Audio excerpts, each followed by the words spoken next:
being shot by police, and very few of them are posing an imminent danger to police that a reasonable person would look back and say, yes, a person with a bulletproof vest and all these other tools can't handle the situation differently. And it's a lot of people who are holding some sort of edged weapon that can be dealt with differently, like it is in the UK, or other things. And unfortunately in Canada, we've adopted something like the American model, where if someone doesn't comply immediately, even if they're in a situation of crisis, they get shot and they get killed. And we accept that as the cost of doing business. And I think we have to make that unacceptable. We have to say that it's not okay for someone who has a weapon or whatever, short of, a semi-automatic rifle and a gun that's presenting an immediate danger. We should say that it's not okay for police to come in and shoot that person.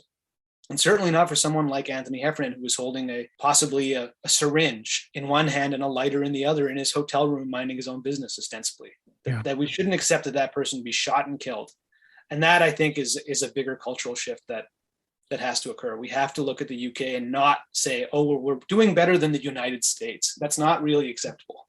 And just to sort of put a fine point on that, it's, UK, let's call it roughly twice the population. The number of people killed by police in the UK every year, low single digits, if I'm not mistaken. And in terms of what we're talking about, responding differently to, say, somebody with a weapon, anybody can look up. There was an excellent film done by the CBC back in 2015 called Hold Your Fire that looks at some of these issues. But even if you just search on YouTube, there's a video, UK police disarm man with machete. And it's, a guy in the street with a huge knife flailing around, very upset. And essentially they use sort of body shields and sort of corral him and eventually safely disarm him without having to shoot him. So some of these norms that we've come to accept, there's an issue in Calgary, this gentleman who originally from South Sudan, a former child soldier, was just shot and killed over the weekend. Similar story, mental health crisis. He had a small knife. And the response from the police chief so far is just like, oh, well, of course, this is how it had to be. It's categorically not the case. And as Robinder said, a lot of police killings are similar types of incidents. We're just dealing with a myopia in terms of it's either the standards are much lower here for how the police behave, or just the philosophy behind, or the myopia in terms of different ways to respond to incidents for whatever complex of reasons is very different. But again, it just doesn't have to be this way. We're speaking with Marc Serpa, Francoeur, and Robinder Uppal, who are documentarians who put together Above the Law, which is a short documentary that was filmed for CBC Gem, and No Visible Trauma, which is the longer version. I know that Above the Law is available on YouTube, but what's the best way to watch No Visible Trauma? It's still making the rounds of festivals. The hope will be that by sometime early summer, it's available freely, online through one service or another to Canadians. If anyone is very keen, you can contact us, info@LostTimeMedia, and we'd be happy to provide anyone with a screener to watch in the interim. But if you follow us on, we're not very active on the social media, but Lost Time Media or Above the Law Doc. And we will certainly update then when it's widely available. I think No Visible Trauma is a must-see documentary, and hopefully we can get more people to watch it, because I think it depicts what's happening in Calgary is likely happening in other police forces around the world, certainly in Canada. In a backdrop of what's happening in Ottawa, what's happening around the world right now with militarized policing, how do we cope with that? What can we do? Yeah, that's a tough question. I think it would depend a little bit on where you are in particular, but across the country. But say if we're dealing with Vancouver, different police departments have some sort of police commission, which is the civilian body that oversees it. There are public meetings. There's nothing there, and typically there are public comment sections, and we've been to ones in Calgary where there wouldn't be a single person there from a city of 1.3 million people that has a single question or issue or something to voice. So there's just a terrible lack of engagement on the public with that body. I don't know. There's the usual sort of platitudes about, awareness and social media and whatever. If people have resources, there are a number of, different organizations that are working on policing issues up in northern BC right now. The whole checkpoint. This is all deeply intertwined with policing issues. So I think that people, if they have resources to put some money towards some of those folks that are addressing this, or for example, out on Vancouver Island with the Fairy Creek protests. This is I think it's set, other than the G20 and maybe now with the current protests, the largest spate of arrests in Canadian history. So I don't know. I guess it would become, on each person in their jurisdiction to try to look around them and see if they have some resources where they can put some towards that. But this is really a problem, is the fact that there isn't, I think we need greater organization across the country that are collectively pushing to address these issues. Certainly, there are BLM Black Lives Matter chapters in most major cities, and I do think that's continues to be an excellent organizing concept and point. And obviously, in the Canadian,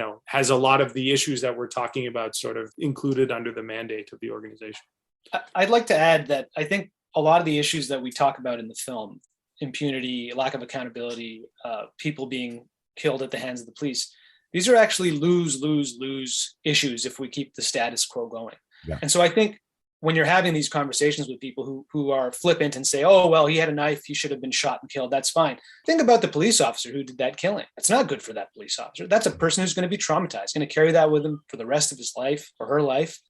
And my heart does go out for those people as well. I mean, I think seeing the humanity on both sides and saying, look, this isn't a system that's working for anyone. This wasn't a person that needed to die. This isn't a police officer that needed to pull the trigger and then carry that for the rest of his or her life. I mean, we need to find a way to actually break down that sense that this is a left or right issue. This is an issue that, really can be unifying, because ultimately there's no benefit to a society to have people be drawn out in long court cases or be killed in the street by the authorities. This isn't actually a benefit to anyone, including the police officers themselves. And anyone that's sort of defending the status quo should be reminded that Calgary police morale is about as low as it's ever been, and things are very hard on them as well. Finding a new way forward where death isn't the outcome, or the militarized style of policing, which is comply or face violence, isn't necessarily good for police officers either. It's not good for police officers. Thanks for sharing that, Robinder. It's pretty sobering. What's next for you guys? We're right on the cusp of finishing a film actually set in Vancouver. This is one that we've just produced. It's not our direction or editing. It's called Love in the Time of Fentanyl. It's set in and around the Overdose Prevention Society in the downtown east side. So it's sort of a community portrait of responses to the current overdose crisis. It's sort of, what do you call it? Many different characters, many different parts. Very much an observational film directed by a friend of ours, Colin Askey, who spent many years working in the harm reduction world there and now in New York. So that's coming out hopefully this spring, possibly to a festival near you. And we have a few other irons in the fire. We sort of have a number of folks these days coming to us looking for support sort of on the producing side. I guess when you sort of have a proof of concept when you've done a decent job on something once, then those skills seem to be somewhat in demand. So a number of other films set in Canada and beyond. But yeah, that would be the next one to look out for. Love in the Time of Fentanyl, as early as this spring. Do you have advice or some wisdom to share with up and coming filmmakers and documentarians? It takes longer than you think it will, and it doesn't end when the film comes out. So you better care about what you're pursuing as a film, as a story, as a topic, because it's really a kind of marriage, and it's not going to leave you anytime soon. It's something that's quite a commitment, and I think it's important to embark on the commitment that you think is something that you care enough about that even when it gets very hard, you'll stick with it. And I'll just add, we live in the golden age of documentary. It's more accessible than ever to get equipment to edit on most people's computers. When we were doing this years ago, we were using little laptops that were nothing special, and it was a little more complicated. So I think technology wise, it's certainly easier than it was before. Always encourage people, to what, Robinder said, find something you're passionate about if you're just getting started and go for it, and don't sort of get bogged down. You might have to, and this was certainly the case with us, work for some time and not have a lot of income coming in or a lot of support. But I think there's an important sort of first step there. And, hopefully once that, the first couple projects have under your belt, that things get easier. Don't know that it always is the case that it gets easier, but let's operate under that presumption just for the sake of being optimistic. Why don't we? So we've talked about a lot of things, covered a lot of ground. I'm curious what we didn't cover. What questions I didn't ask? Interesting. I guess you could sort of like what's going on, and this is could be a very long discussion, but with the participants in the film. One thing I was going to say is that I guess the question that you didn't ask would be, is this an issue outside of Calgary, or is this something that's specific to Calgary? And the answer is it's an issue pretty much across the country, and definitely with the RCMP and most of the police departments across the country, you have a similar set of issues where the accountability mechanisms are either weak or broken, and without pressure from the public, there's no impetus to fix them, that the status quo will just sort of keep going and plugging along. And, there will be moments when we pay attention to these issues, but unless we have a sustained effort to try to make sure that police is reformed in a way where human life certainly is valued more and accountability is valued more, it's not going to fix itself. And part of the reason for that is there are entrenched interests preventing it. And I think in particular, police unions have stuck their necks out and stood in the way of progress at different points. And especially when it comes to accountability measures, they have stood in the way. And I'd love to hear more stories, if people know them, about progressive police unions. Please send them my way. But to my knowledge, pretty much everywhere, police unions are standing in the way of accountability whenever they can. And we need to stand up to them. I'm assuming that in a backdrop of defund the police and Black Lives Matter, that we're all suspicious and we're all concerned and we're watching what's going on in every single police department across Canada and the US and other countries. But, that's probably too big an assumption. So I'm glad you brought that up. And it's a good discussion. We can't take that for granted. I mean, some of the comments that have come up after this tragic killing of this South Sudanese fellow here in Calgary are really, they make you question where the heads and hearts of your fellow Canadians are at when they think it's saying explicitly they're more worried about the police dog's health than the life of this man that was taken. I don't get it. What's happened in Calgary since the release of the documentary? Yeah, I think certainly, and we see a taste of this at the end of No Visible Trauma, the huge BLM vigil that Godfred speaks at. There was certainly an awareness and some activism around this issue like there hasn't been before. That being said, it's not, the whole city that's coming out. Yeah, there have certainly been some, like, for example, kind of concurrent with the film coming out and part of those bigger discussions, Calgary Police Service under new Chief Mark Neufeld was the first department in the country that basically voluntarily suggested that they should be reallocating a portion of their budget to non-police emergency responses. Disappointingly, City Council, I believe it was a single digit percentage that he threw out, and the council came back and said, no, let's not get crazy here, and basically halved the amount that had been on offer, which is, again, just totally insane. I think the impression I get is that, we get from conversations with different elements from, say, within the Calgary Police is that there's a real division. There are, more kind of old guard type officers who are very used to thinking of themselves as the good guys and really resent any suggestion that that's not the case.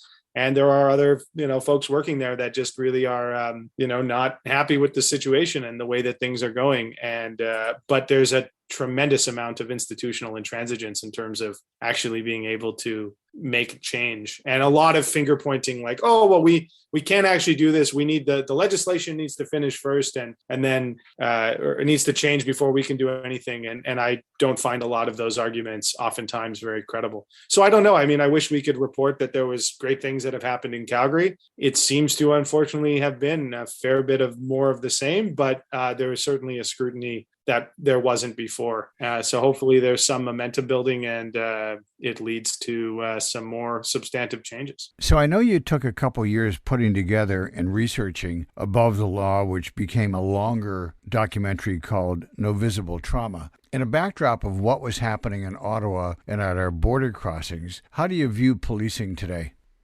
Just in terms of sort of the police elements of it? Yeah, I'm curious about how you feel about the way the city, province, and the federal government dealt with it. Mm-hmm. I could quickly start, and maybe Robinder has other thoughts, but I know, we moved to Toronto sort of right in the wake of G20. And we know that historically, That's and what I was thinking about too. Yeah, and we were in Vancouver, during the Olympics and the lead up to the Olympics. And I think that historically, police and security agencies in this country have had no problem behaving extremely violently and trapping all sorts of, nefarious things when people on the left end of the spectrum I think, like everyone else, we were seeing the different manifestations of the friendliness and apparent support, of many police officers. There's some crazy, videos out of Edmonton. There were some in particular of just, again, like active duty officers in very clear violation of the, what's expected of them in their jobs, supporting different things. But I think, the flip side is